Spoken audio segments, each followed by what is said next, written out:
Friends எல்லாருக்கும் வணக்கம். நம்ம ஓட்டு வீடையும் நம்மளோட இடத்தையும் காமிச்சோம்.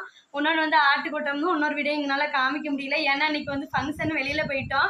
அப்புறம் நம்ம வந்த நேரத்தில் கார்த்திகை வேற. கார்த்திகை வந்ததுனால சரி குடம், இந்த வாளி, வட்டை இதுக்குள்ளெல்லாம் நிறைய வட்டைகள்லாம் இருக்குது. சேரு, மேலே உள்ள பாத்திரம், இங்கே வந்து பெட்டியில் வந்து துணிமணி இந்த மாதிரி கொஞ்சம் தான் இருக்கும்.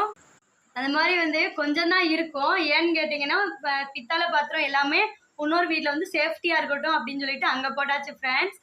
இது வந்து சும்மா வந்தால் கொஞ்சம் தூங்கி எழுந்திரிச்சிட்டு ஒரு டீ காஃபி போடுறதுக்காக மட்டும் இங்கே அதான் ஃப்ரெண்ட்ஸ். சும்மா இங்கே வந்து ஒரு சாக்கில் வந்து மண்ணு தான், மற்றபடி இங்கே ஒன்றும் இல்லை. இதுதான் வெளியில் நம்ம புல்வெளி, நம்ம வாசல் அப்படியே பச்சை பசேர்னு எப்படி இருக்குது பாருங்கள். இப்படிலாம் தகர அடைச்சிருந்தோம், அதெல்லாம் காமிச்சிருந்தேன். அது பாத்ரூம் எப்படியே தகர அடைச்சது. அப்புறம் அங்கே வந்து பைக்கெல்லாம் நிப்பாட்டிங்க வருங்க, எல்லாமே பச்சை பசேர்னு இருக்கும். நம்மளுடைய அங்கே இடத்துலையே அடைச்சிட்டு நம்ம வாசலே அடைச்சது போக 2 தகர மிச்சம் இருக்குது. எதுக்குனாலும் தேவைப்படுன்ட்டு. நாளைக்கு லைவுக்கு மறக்காம வாங்க. நாளையிலேருந்து